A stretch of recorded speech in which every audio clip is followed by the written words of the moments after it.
আসসালামু আলাইকুম প্রিয় দেশবাসী। আপনারা জানেন যে বাংলাদেশে বর্তমানে আন্দোলন চলছে বিভাগ নিয়ে।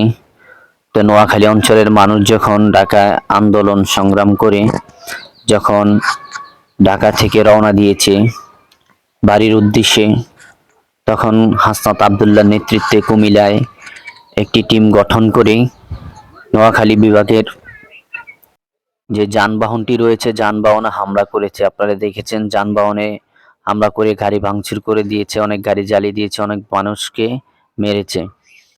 তো আমরা ওই প্রতিবাদ নিন্দা জানাই। এই কালাপাড়া হাসনাত আবদুল্লাহকে বলে দিতে চাই, সতর্ক হয়ে যাও, নোয়াখালীর মানুষকে খেপায় না, তাহলে তোমার পিঠে ছাল থাকবে না। এই নোয়াখালীর মানুষ অনেক ভালো, তোমার চামড়া দিয়ে জুতা বানালেও নোয়াখালী মানুষের ঋণ শোধ করতে পারবা না। তাই বলছি, সাবধান হয়ে যাও। নোয়াখালী মানুষের পাও ধরে এখনো সময় আছে, মাপ চেয়ে নাও।